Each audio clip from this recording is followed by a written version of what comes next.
இன்னைக்கு வேலைக்கு வந்தோம். அந்த இடத்துல தண்ணி குடிக்கலாம்னு வாடகை போனோம். சரியான தேடிவனே 3-3.5 கிலோ இருக்கும். சரி சரி, குறைஞ்சு 3 கிலோக்கு மேலதான், கம்மியாலாம் இருக்கிறதுக்கா தேடி பிடிச்சு வந்துட்டு இருந்தோம். நீர் கிழங்கு சும்மா வெட்டி பார்க்க சரியான கிழங்கா இருக்கு. என்ன கிழங்கு இது? என்ன கிழங்கு? என்ன கிழங்குன்னு தெரியல. தெரிஞ்சா நீங்க கமெண்ட்ல சொல்லுங்க. நம்ம இந்த இதுக்கு முன்னாடி இந்த மாதிரி பார்த்தே கிடையாது. இது வந்து இந்த ஒரு குளத்து கரை ஓரத்துல கிடக்குது இந்த கிழங்கு. என்ன கிழங்குன்னு இப்ப தோண்டி முழுசா பார்ப்போம்.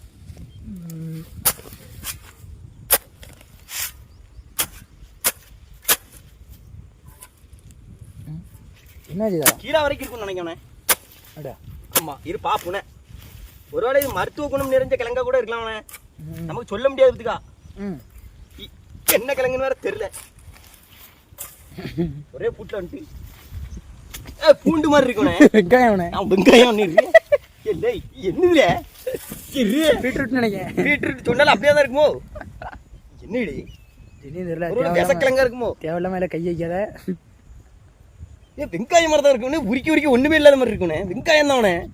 அடா ஆமா, நான் நிறையா இந்த இது வெளிநாட்டு ஹாலிவுட் இதெல்லாம் பார்ப்போம் பார்த்துக்கா. அதில் அப்படி தான் வரும். இதெல்லாம் சாப்பிடுவாங்கண்ணே. அவனுக்கு தெரியும். நம்மளா சொல்லி முள்ளங்கி மாதிரி இருக்கும். வெளிநாட்டு வீடியோல என்னத்தை பார்த்தா அப்படி எப்படி இருக்கு வருவனே? சூப்பரா இருக்கலாம் பார்க்க. நல்ல முயல் குட்டி மாதிரி.